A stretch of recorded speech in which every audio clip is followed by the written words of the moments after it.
This album sounds like sunshine until it suddenly feels like a nervous breakdown.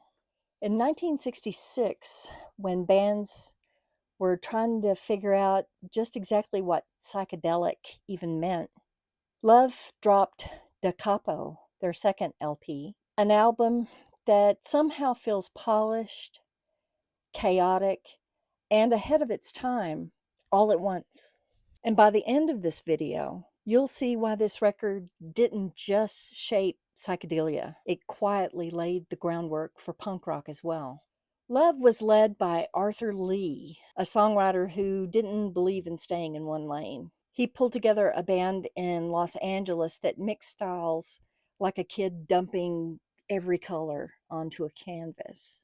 You've got Brian McLean on guitar, bringing softer melodic touches, while the band, Johnny Eccles on lead guitar, Ken Forsey on bass, Snoopy Fisterer on drums, Michael Stewart on keyboards, Jay Cantrelli on saxophone. They push everything into this tight but unpredictable sound. And there's something else here that doesn't get talked about enough. In 1966, psychedelic rock was mostly a white scene. The Sunset Strip, uh, San Francisco, those spaces weren't exactly known for ethnic diversity. And yet, right in the middle of it, you have Arthur Lee, an African American frontman, leading one of the most forward thinking bands of the era. Now, this wasn't just rare, it was unheard of. Rock music itself had deep roots in Black music, but by the mid 60s psychedelic movement, those origins were often pushed to the background. Arthur Lee didn't just show up, he led, wrote, and shaped the sound of psychedelia. And you can hear it in the music. The mix of R&B, soul, and rock wasn't accidental. It was part of who he was. That blend gave Love a sound that felt different from their peers, less polished, but more alive. And so when we talk about Da Capo pushing boundaries, it's not just musical, it's cultural too. Arthur Lee was breaking into a space that didn't really want to make room for him, but he came in and quietly redefined it. Da Capo was released in 1966, and it's split like two different personalities. Side one is tight, punchy, and almost radio friendly. Side two is one long, wild experiment. It opens with Stephanie Knows Who, and right away it's a fast, edgy waltz, almost twitchy. It doesn't drift like typical psychedelic music. It snaps and has a pronounced free jazz element to it. Then Orange Skies slows things down. This is where Brian McLean shines. Gentle, almost dreamy, like you've stepped outside after a thunderstorm. But Love never stayed calm for long. K Vita comes in playful and slightly sarcastic, kind of like a band in joke.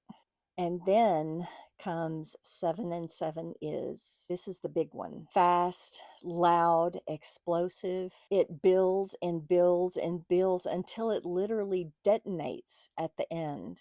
This track alone has been called one of the earliest examples of punk energy before punk even had a name.